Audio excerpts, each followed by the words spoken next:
الرحیم هل يستوي الذين يعلمون والذين لا يعلمون صدق اللہ العظیم۔ حضرات، بڑی پاکیزہ گفتگو اور نادر خطاب ابھی ہم نے آپ نے شہزادے رسول حضرت علامہ الحاج سید خلیق اشرف صاحب اللہ سے سماعت کرنی ہے۔ منبر نور پر علماء اہل سنت کی کثیر تعداد موجود ہے اور یقیناً یہ سب اس منزل پر ہیں۔ ایک ایک رات اگر ان کو دے دی جائے تو رات تو مختصر ہو سکتی ہے مگر بیان مختصر نہیں ہوگا۔ ان سب کی محبت ہے کہ ہم کو آپ کو بغیر کسی حائل کے سامنے کھڑا کر دیا ہے۔ میں سب سے پہلے اپنی عقیدت کی سوغات وجہ تخلیق کائنات مختار شہزاد کی بارگاہ میں چاہوں گا کہ بشکل درود و سلام بصدق و احترام پیش کرنے اللہم صلی علی سیدنا شفیعنا حبیبنا نبینا کریمنا مولانا محمد بارک وسلم صلاۃ و سلام علیک یا رسول اللہ۔ حضرات، چمن میں پھول کا کھلنا کوئی کمال نہیں ہوتا ہے، ایک ویرانے میں باد بہاری کا چلانا مجھے کہہ لینے دیا جائے۔ محترم المقام ڈاکٹر وارث علی صاحب اور عزیز القدر حضرت علامہ مولانا معراج احمد نظامی اور ان کے معاونین کا کام ہے سجا سجایا گلشن، اور اس میں کوئی بھی پہنچ کر اس کی مہک سے اپنے مشام روح کو تو معطر کر سکتا ہے، لیکن جہاں نہ آبادی ہو، جہاں نہ ابھی کسی طرح سے وہاں کا جغرافیہ اتنا بلند ہو، جہاں کی سچویشن اتنی نہ حسین ہو، وہاں پہنچ کر پیغام مصطفیٰ کو عام کرنے کا جذبہ اگر کسی کے دل میں ہے تو مجھے کہنے دیا جائے ان جوانوں کے دلوں میں ہے کہ جو عشق رسول اللہ کا پیغام دینے کے لیے اس ویرانے میں بیٹھ کر کے یہ مزاج لے کر بیٹھے ہیں کہ اگر پر کو سیاد کی ضد یہی ہے بنائیں گے ہم بھی یہی آشیانہ۔ میرے دوست، اس وقت ارتداد کا زمانہ، ہماری قوم کی بچیاں غیروں سے بغل گیر ہو رہی ہیں، ہم اس کا رونا کب تک روئیں گے؟ اختلاط کے ماحول میں ہم اپنی بچیوں کو کب تک بھیجیں گے؟ ضرورت اس چیز کی ہے اختلاط سے ہٹا کر پردے میں رکھ کر مصطفیٰ جان رحمت کے علم کو پاک کر دو، انشاءاللہ ہماری بچیاں اپنی بھی حفاظت کریں گی اور اپنے دائیں بائیں اپنے سارے خاندان کی حفاظت کریں گی۔ ایسے ماحول میں ضرورت اس چیز کی ہے کہ ایسے مدرسوں کو عام کیا جائے۔ آئیے کچھ شعر میں بھی پڑھ دوں اور اس شعر کو میں چاہوں گا علماء کرام خصوصیت کے ساتھ توجہ فرما لیں۔ میں نے اس شعر کو بھی ایک بہت بڑے جلسے میں نے پڑھا ہے، میں یہاں پڑھنے جا رہا ہوں۔ یہ زندگی علم بانٹنے والوں کی زندگی کے سے متعلق کچھ باتیں ہیں، آپ اس کو محسوس کیجئے گا۔ گو ظلم ہوئے آپ پہ دشمن کی طرف سے، گو ظلم ہوئے آپ پہ دشمن کی طرف سے، لیکن نہ ہٹے آپ کبھی اپنے ہدف سے، لیکن نہ ہٹے آپ کبھی اپنے ہدف سے۔ اور یہی پیغام ہے یہاں کے جوانوں کا جو تعلیم مجتمع کو عام کرنے کی بات کر رہے ہیں کہ جا وار دو ناموس رسالت کے لیے تم، جا وار دو تعلیم رسالت کے لیے تم، جا وار دو ناموس رسالت کے لیے تم، معلوم ہوا ہے یہ فرامین سلف سے، معلوم ہوا ہے یہ فرامین سلف سے۔ اور حضرت علامہ احمد صاحب قبلہ نظامی بیٹھے ہوئے، میں ان کے حوالے سے ایک شعر پڑھوں۔ واللہ کبھی پیاس کی شدت نہ بڑھے گی، واللہ کبھی پیاس کی شدت نہ بڑھے گی، واللہ کبھی پیاس کی شدت نہ بڑھے گی، ایک بوند ہی مل جائے تیرے چشمہ کف سے، ایک بوند ہی مل جائے تیرے چشمہ کف سے، ایک بوند ہی مل جائے تیرے چشمہ کف سے۔ اور جن کے نام پر اس مدرسے کا نام رکھا گیا ہے وہ ذات پورے ملک میں متعارف کی محتاج نہیں ہے۔ حضرت علامہ بقیت صوفی نظام الدین صاحب قبلہ جو زندہ ولی گزرے ہیں، آج بھی جن کی بارگاہ میں ساری دنیا پہنچ کر خراج عقیدت پیش کرتی ہے.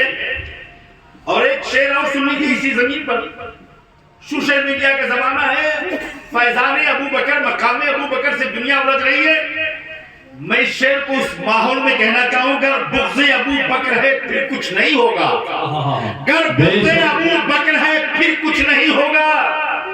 کتنا ہی کرو پیار شہنشاہ نجف سے، کتنا ہی پیار شہنشاہ نجف سے.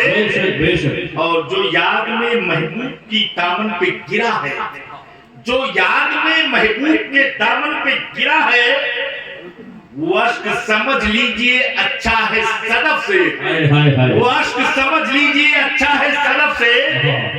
اور آسی ہوں مگر کام ثنا شاہ زمن کی، آسی ہوں مگر کام ثنا شاہ زمن کی. مولا نے نوازا ہے مجھے کیسے شرف سے، مولا نے نوازا ہے مجھے کیسے شرف سے.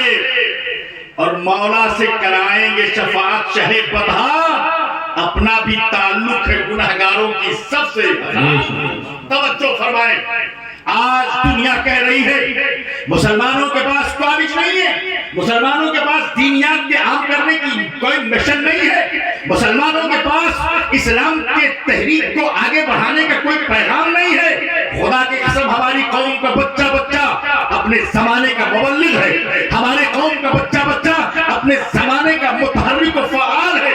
ہماری قوم کا بچہ بچہ جہاں بیٹھ جائے گا وہاں مصطفیٰ جان رحمت کے پیغام کو عام کرتا ہوا نظر آئے گا. آپ توجہ فرمائیں، میرے نبی جب جزیرۃ العرب میں پیدا ہوئے، تاریخ کا ورق پلٹنے جا رہا ہوں تو عرب میں 13 یا 17 لکھنے والے تھے، 13 یا 17 لکھنے والے. لیکن جب میرے نبی دنیا سے سفر کر رہے تھے تو 1,40,000 صحابہ کے ہاتھوں میں قلم دے چکے تھے. سبحان اللہ. بتاؤ دنیا میں کوئی ایسا انقلاب لانے والا ہے، دنیا میں کوئی ایسا متحرک و فعال ہے جس نے 1,40,000 لوگوں کے ہاتھوں میں قلم دے دیا ہو اور جس نے یہ کہا ہو کہ طلب العلم فریضۃ علی کل مسلم و مسلمہ، علم کا طلب کرنا فرض ہے ہر مسلمان مرد و عورت پر. سبحان اللہ. مرد پر بھی علم کا طلب کرنا فرض ہے، عورت پر بھی ہے. اور آج کے دور میں تو عورتوں کو ضرور دین کی تعلیم سے آراستہ کیجیے، اس لیے کہ عورتیں ہمارا، ان کی گود میں ہمارا مستقبل ہوتا ہے. عورت کی گود میں بچہ جب آنکھ کھولتا ہے تو جو ماں ذہن دیتی ہے وہی بچہ لے کر دنیا کے سامنے جاتا ہے. آج ہم سلاہوتی میں یوبی کی تاریخ سنتے ہیں، آج ہم خالد بن ولید کے نام کو سنتے ہیں. آپ پوچھئے ان کو بنانے والی کون ہے؟ یہ مائیں ہوتی تھی جو اپنی گود میں لے کر اپنے شہزادوں کو کہتی تھی میرے بیٹے تمہیں مصطفیٰ کے دین کی حفاظت کرنی ہے، میرے شہزادے تمہیں اسلام کے فرامین پر عمل کرنا ہے، میرے لال تمہیں میدان میں جا کر کے اسلامیات کو عام کرنا ہے. آج ضرورت اس چیز کی ہے میرے قوم کے لوگوں، اس چیز کی ضرورت ہے کہ اپنے بچوں کو دین کی تعلیم دو. بلا شبہ اسی کی ایک کڑی یہ بھی ہے کہ جناب ڈاکٹر وارث علی صاحب نے ایک قیمتی زمین، اور آج کے زمانے میں زمین کی قیمت کیا ہے، اللہ سلامت رکھے ایسے لوگوں کو جنہوں نے مصطفیٰ جان رحمت کے پیغام کو پہنچانے کے لیے، تاکہ صبح قیامت تک ہمارے علاقے کی بچیاں قرآن ہاتھ میں لے کر کے، نبی کی حدیث ہاتھ میں لے کر کے اگر کوئی مذہب آ جائے تو اس کے سامنے یہ کہیں کہ ہمارے دین کی حفاظت کے لیے ہمارے سامنے مدرسہ ہے، ہم اپنے مدرسے میں علم دین حاصل کر کے بیٹھے ہیں، اب ہمارے ایمان کو کوئی خراب نہیں کر سکتا ہے. میرے دوست، ضرورت اس چیز کی ہے ایسے مدرسوں کو عام کیا جائے.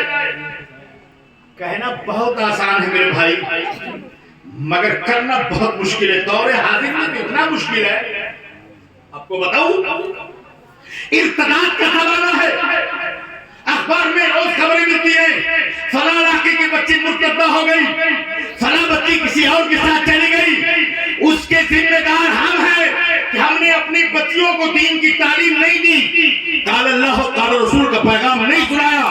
اگر قرآن ہاتھوں میں دیا ہوتا، نبی کی حدیث ہاتھوں میں دی ہوتی کوئی میرے گھر سے قریب آتا تو ہماری بچی کہتی ہم حضرت خاتون جنت کی کنیز ہیں، ہماری نظریں پاکیزہ رہے گی، ہمارا خیال پاکیزہ رہے گا، ہمارا مزاج پاکیزہ رہے گا، ہماری زندگی پاکیزہ رہے گی، ہمارا خاندان پاکیزہ رہے گا۔ اگر چاہتے ہو کہ علاقے میں پاکیزگی کا ماحول پیدا ہو جائے تو ایسے مدرسوں کو عام کرو اور اس مدرسے پر اپنی پوری طاقت کو صرف کرو۔ بے شک نعرہ تکبیر، نعرہ رسالت، جشن اویس کرنی، جامعہ نظامیہ مجیدیہ، نعرہ تکبیر، نعرہ رسالت۔ جب عورتیں علم دین لے کر بیٹھتی تو سنو، احمد بغداد کے عظیم المرتبہ عالم دین کا نام لینے جا رہا ہوں، حضرت احمد ابن حنبل ہے۔ سبحان اللہ، کہہ دیجئے سبحان اللہ۔ سبحان اللہ۔ بڑے عظیم مرد مجاہد کا نام لے رہا ہوں، جن کو دین بچانے کے لیے کوڑے ہی نہیں مارے گئے، ہاتھوں میں زنجیریں پہنائی گئی، پاؤں میں بیڑیاں باندھی گئی اور گھوڑوں کے ٹاپوں میں باندھ کر بغداد کی گلیوں میں گھسیٹا گیا، اور یہی کہا جاتا رہا ظالم و جابر بادشاہوں کی طرف سے کہ ہماری ہاں ملا دو، تھوڑی دیر کے لیے ہماری بات کو سن کر کے خاموش ہو جاؤ۔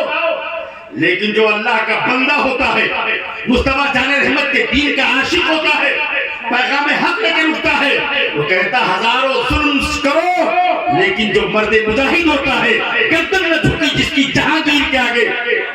کبھی دین الہی لے کر پر چلا تھا، مگر مقتدر الفسانی نے کہا تھا ایک بار تیری طاغوتی طاقت ختم ہو جائے گی، لیکن سن لے میرے نبی کا پیغام ہمیشہ زندہ و تابندہ رہے گا۔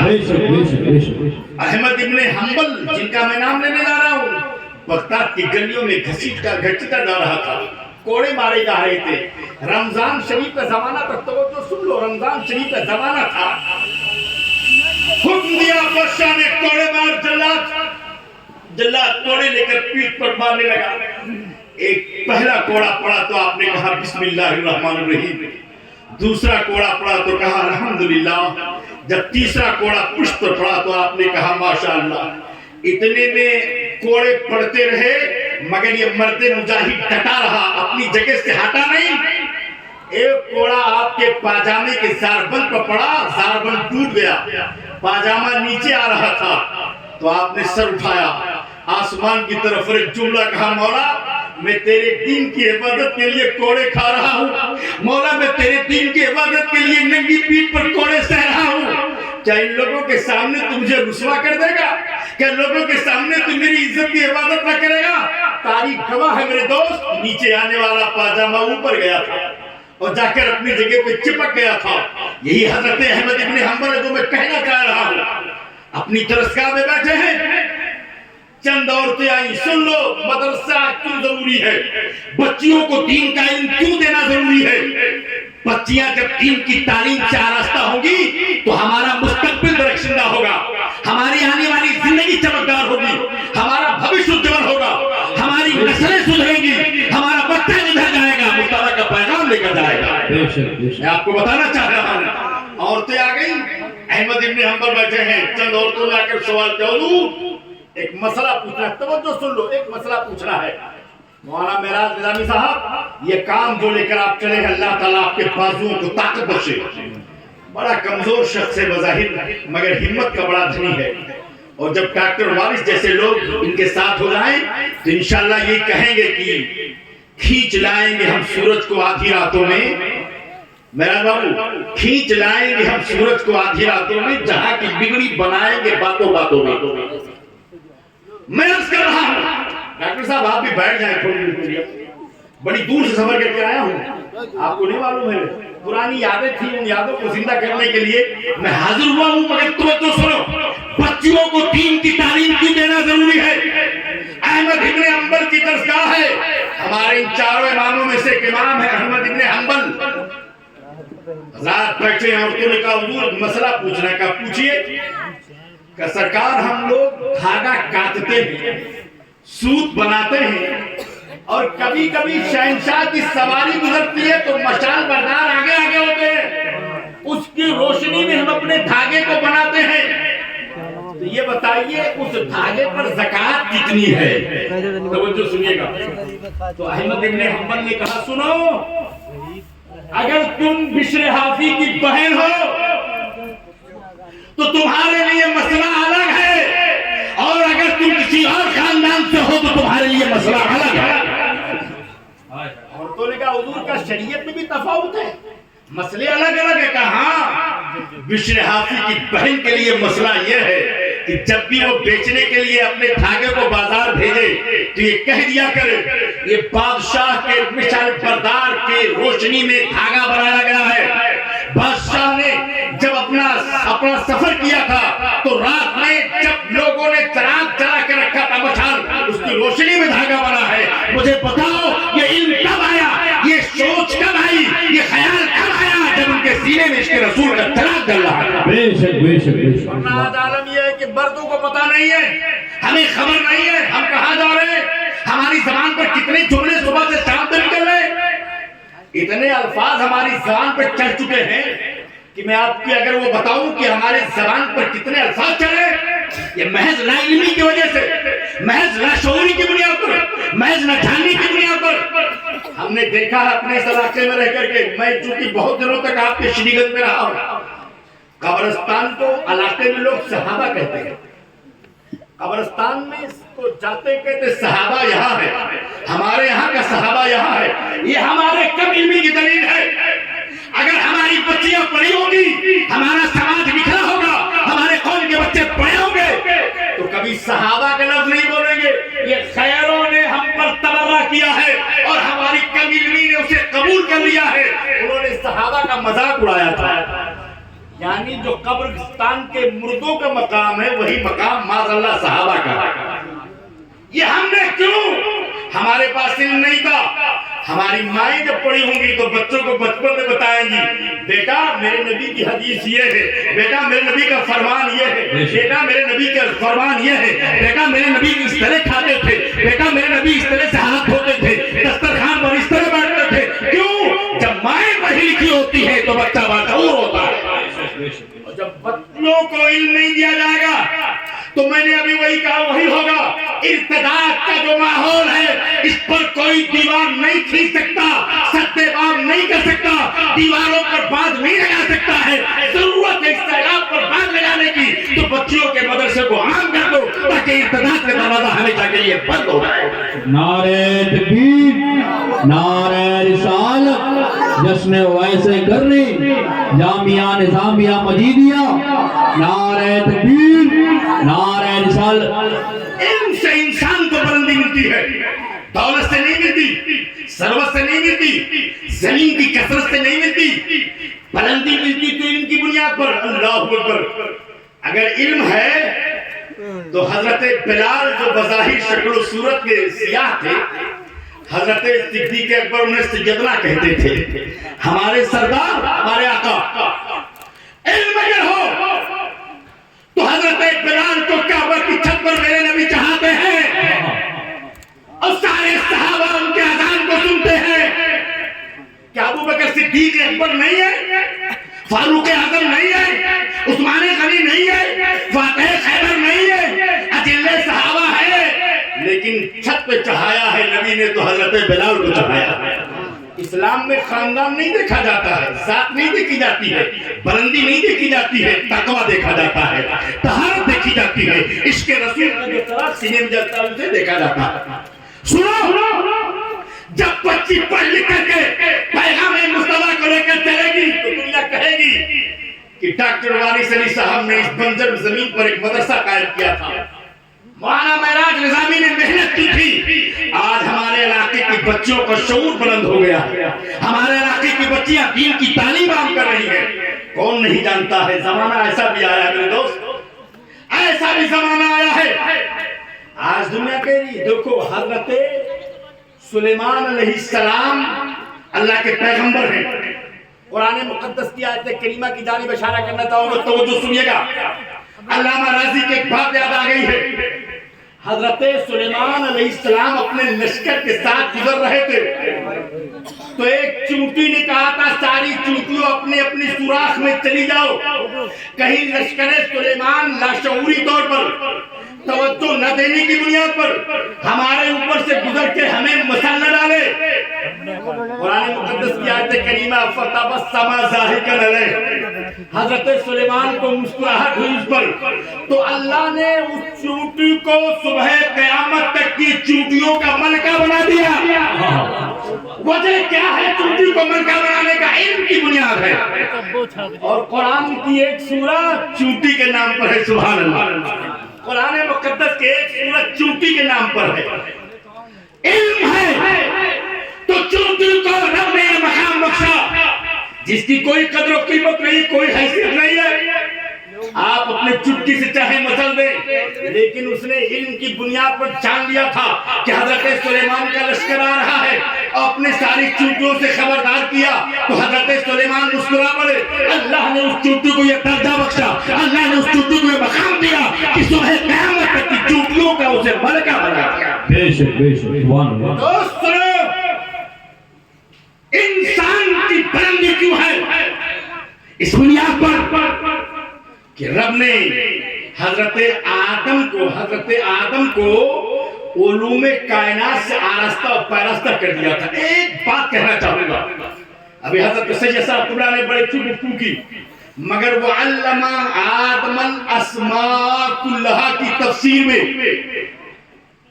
حضرت علامہ امام غزالی بھی، علامہ رازی بھی لکھتے ہیں. سنیے، اللہ نے حضرت آدم کو تمام چیزوں کا نام سکھایا.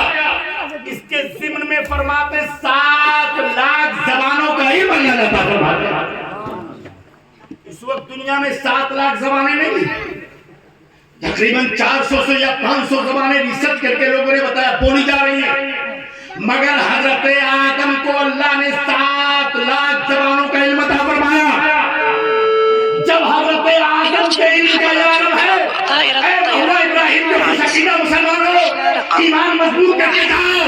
جب حضرت آدم کے علم کا عالم ہے تو مجھے تخلیق آدم کے علم کا عالم کیا ہوگا؟ میرے پیغمبر کے علم کا عالم کیا ہوگا؟